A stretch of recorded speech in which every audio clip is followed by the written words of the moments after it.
আমাদের শামীম ভাইয়ের সাথে যখন কোলাকুলি করি মনে হচ্ছে আল্লামা সাঈদীর ঘ্রাণ পাই। কিন্তু অবাক করা বিষয় হচ্ছে আমরা আজও জানি না আমাদের আল্লামার মৃত্যু কি স্বাভাবিক হয়েছে নাকি এটা পরিকল্পিত মেডিকেল কিলিং ছিল। এই রিপোর্ট গণমানুষের কাছে প্রচার করে জানাতে হবে। এই দাবির সাথে কি সবাই আপনারা একমত? কারা কারা একমত হাত তুলে দেখান। হযরতুল আল্লাম শহীদ মরহুম আল্লামা দেলোয়ার হোসেন সাঈদী রহিমাহুল্লাহ, ওনার স্মৃতি বিজড়িত আজকের এই ঐতিহাসিক প্যারেড ময়দানের তাফসিরুল কোরআনের প্রোগ্রামে সব আছে। স্টেজ আছে, শ্রোতা আছে, প্যান্ডেল আছে, মিডিয়া কাভারেজ আছে, কিন্তু আমাদের কলিজার টুকটাটা আমাদের মাঝে নাই। আজকের এই প্রোগ্রামে আলোচক হয়ে এই চেয়ারে আমি না বসে ওই শ্রোতাদের কাতারে বসে যদি আমাদের আল্লামার নুরানি চেহারার দিকে তাকিয়ে ওয়াজ শুনতে পারতাম, আমাদের হৃদয়টা ঠান্ডা হয়ে যেত, আমাদের তৃষ্ণার্ত হৃদয় শান্ত হতো। সব আজকে আছে, কি যেন নাই, ঠিক কিনা বলেন?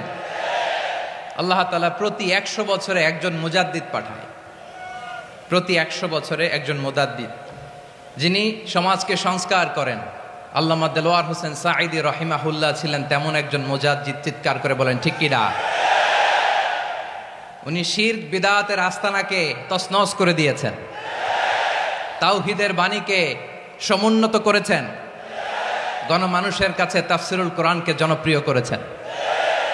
আজীবন আজীবন তিনি ইসলামকে বিজয়ী শক্তি হিসেবে দেখার স্বপ্ন দেখতেন। এত প্রাঞ্জল ভাষা, এত চমৎকার আধুনিক প্রেজেন্টেশন, গণমানুষের কাছে কোরআনের তাফসিরকে এভাবে জনপ্রিয় করে তোলার মতো ব্যক্তিত্ব আল্লামা সাঈদী ছাড়া দ্বিতীয় কেউ এই বাংলার ভূখণ্ডে নাই। এই যে তাফসিরুল কোরআন, এই যে টার্মিনোলজি, এই টার্মটাই উনি আসলে জনপ্রিয় করেছেন। আমরা আগে জানতাম না যে এভাবে তাফসির করা যায়, এভাবে scientific indications of the Holi কোরআনকে মানুষের কাছে পেশ করা যায়, এভাবে এত জীবন ঘনিষ্ঠ করে, এত ইন্টারেক্টিভ করে কোরআনের কথাগুলো মানুষের কাছে উপস্থাপন করা যায়। উনি অন্যায়ের বিরুদ্ধে সবসময় সোচ্চার ছিলেন, প্রতিবাদী কণ্ঠস্বর ছিলেন। ওনার আলোচনা শুনলে দেহের রক্ত টকবক করে ফুটতে থাকতো। আল্লাহু আকবার, আল্লাহু আকবার, আল্লাহু আকবার। He was a strong mouthpiece of Islamic revivalism. Islamic জাগরণের স্ট্রং মাউথপিস ছিলেন আল্লামা সাঈদী রাহিমাহুল্লাহ। অনেক দোয়া পেয়েছেন, আমরা পড়েছি, এমন জীবন তুমি করিবে গঠন, মরণে হাসিবে তুমি, কাঁদিবে ভুবন। গোটা বিশ্বকে তিনি কাঁদিয়েছেন। আল্লামা যখন ইন্তেকাল করলেন, আমি তখন মালয়েশিয়া থেকে যুক্তরাষ্ট্রে একটা কনফারেন্সে যোগ দিতে যাচ্ছি, কাতার এয়ারলাইন্সে। মালয়েশিয়া থেকে দোহাতে নামলাম। দোহায় যখন আমার ট্রানজিট, তখন শুনতে পেলাম যে আল্লামা বিদায় নিয়েছেন। সোশ্যাল মিডিয়ায় শুনে বিশ্বাস করতে পারলাম না। মুহূর্তের মধ্যেই মাসুদ সাঈদী ভাইকে মেসেজ করলাম, উনি কোনো উত্তর দিতে পারলেন না। মাসুদ ভাইয়ের সাথে যখন কোলাকুলি করি, আমাদের শামীম ভাইয়ের সাথে যখন কোলাকুলি করি, মনে হচ্ছে আল্লামা সাঈদীর ঘ্রাণ পাই। শরীরটা লিটারালি কাঁপছিল, নিজেকে মানাতে পারছিলাম না, বিশ্বাস করতে পারছিলাম না যে আসলে আল্লামা বিদায় নিয়েছেন। ইন দ্য মিন টাইম আমার সেকেন্ড ফ্লাইট দোহা টু নিউ ইয়র্ক, 12 ঘন্টার ফ্লাইটে উঠলাম, ইন্টারনেট থেকে বিচ্ছিন্ন হলাম। নামার পরে শুনলাম আল্লাহু আকবার, যেখানে ওনাকে কবরস্থ করার কথা ছিল সেখানেও কবর দিতে দেয়া হয় নাই। ছবিগুলো দেখতে লাগলাম, হাসিমাখা মুখ, হাসিমাখা নিথর দেহটা, মরণে হাসিবে তুমি, কাঁদিবে ভুবন।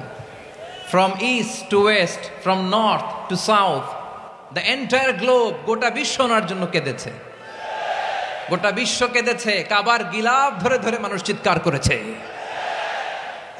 এর চেয়ে শ্রেষ্ঠ মৃত্যুকার হতে পারে? আমাদের আল্লামার আর কি পাওয়ার ছিল বলেন? আর কি পাওয়ার ছিল?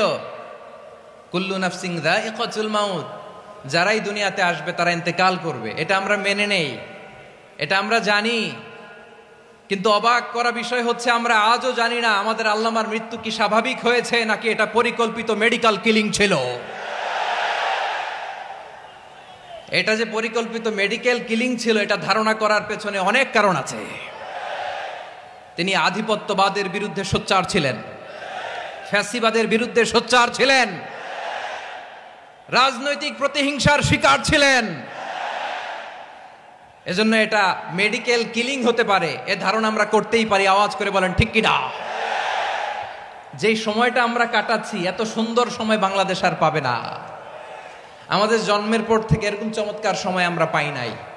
এটাই আসল সময়।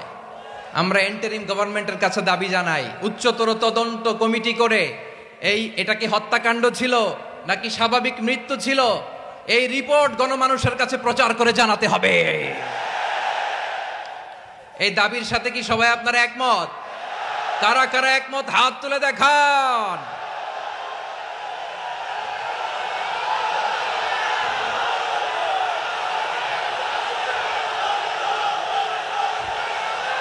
আমার প্রিয় ভাইয়েরা, প্রিয় চট্টলাবাসী, আল্লাহ তাআলা তার এই মুখলেস গোলামকে তার জান্নাতুল ফেরদাউসের মেহমান হিসেবে কবুল করুক, তার জীবনের সকল খেদমাগুলোকে কবুল করুক, জান্নাতুল ফেরদাউসের আলা মাকামে তাকে মেহমান হিসেবে কবুল করুক। আল্লামা শহীদ দেলোয়ার হোসেন সাঈদী রাহিমাহুল্লাহ, উনি ছাড়াও এই ঐতিহাসিক ময়দানে কথা বলেছেন আল্লামা লুৎফুর রহমান রাহিমাহুল্লাহ। চলে গিয়েছেন আমাদেরকে ছেড়ে। তিনি বলতেন, ইনশাআল্লাহ মিজান আবার আসবে। হুজুর আমি তো আসলাম, আপনি তো আমাদেরকে ছেড়ে চলে গেলেন। আল্লাহু আকবার, আল্লাহু আকবার, আল্লাহু আকবার।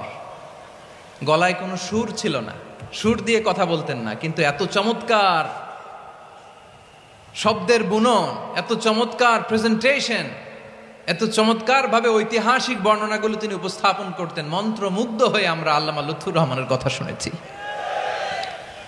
আমরা হযরতুল আল্লাম লুৎফুর রহমান রাহিমাহুল্লাহর জন্য এই বিশাল ময়দান থেকে দোয়া করছি, আল্লাহ তাআলা তুমি তোমার এই খাদেমকে জান্নাতের মেহমান হিসেবে কবুল করে নাও। আরো অনেক আল্লামারা এখানে কথা বলেছেন, বিশেষ করে বাইতুল শরফের মরহুম পীর সাহেব হুজুর থেকে শুরু করে আরো যারা যারা তারকাতুল্য ওলামায়ে কেরাম এই চট্টগ্রামের ময়দানে কথা বলেছেন, আলো ছড়িয়েছেন। আমরা এই লক্ষ লক্ষ তাওহীদি জনতাকে নিয়ে তাদের জন্য দোয়া করছি, আল্লাহ তাআলা ওনাদের জীবনের সকল ভুল ত্রুটি ক্ষমা করে দিয়ে তাদেরকে জান্নাতুল ফেরদাউসের মেহমান বানিয়ে নিক। আমরা এই ঐতিহাসিক প্যারেড ময়দানের প্রোগ্রাম থেকে স্মরণ করতে চাই 24-এর ছাত্র নাগরিক অভ্যুত্থানে আমার যে সমস্ত ছাত্র নাগরিক ভাইয়েরা দেহের তাজা রক্ত বিলি দিয়ে নতুন বাংলাদেশ আমাদেরকে উপহার দিয়েছে। বিশেষ করে আপনাদের এই চট্টগ্রামের শহীদ ফয়সাল, শহীদ ওয়াসিম সহ সকল শহীদকে আল্লাহ তাআলা কবুল করুক। আমরা সবাই পড়ি আমিন। প্রিয় ভাইয়েরা, আমি নগণ্য একজন কোরআনের ছাত্র, এত বিশাল মঞ্চে এত বড় প্ল্যাটফর্মে কথা বলা আমার জন্য সাজে না। তারপরও আমাদের মুরব্বীরা আমাদের ডানে বায়ে বসে আছেন, ওনাদের আদেশ ক্রমে, ওনাদের অনুমতি ক্রমে কিছু কথা আজকের এই ঐতিহাসিক প্রোগ্রামে আপনাদের সামনে উপস্থাপন করার চেষ্টা করব। ওমা তৌফিক ইল্লা বিল্লাহ। প্রিয় ভাইয়েরা, 5 দিন ব্যাপী এই তাফসিরুল কোরআনের প্রোগ্রামে অনেক ওলামা হযরত কথা বলেছেন। যারা কোরআন সুন্নাহ থেকে আমাদেরকে কোরআনের কথাগুলো শোনালেন, আমরা যেন সেগুলো আমল করতে পারি, আল্লাহ আমাদেরকে তৌফিক দান করুক। শুরুতে আমাদের নিয়তটাকে খালেস করে নেওয়া দরকার। এই যে গ্যাদারিং, এই যে হিউজ শোডাউন, এগুলো যদি আমাদের নিজেদেরকে পরিবর্তন না করে তাহলে এতে কোনো লাভ নাই। জোরে বলেন ঠিক কিনা?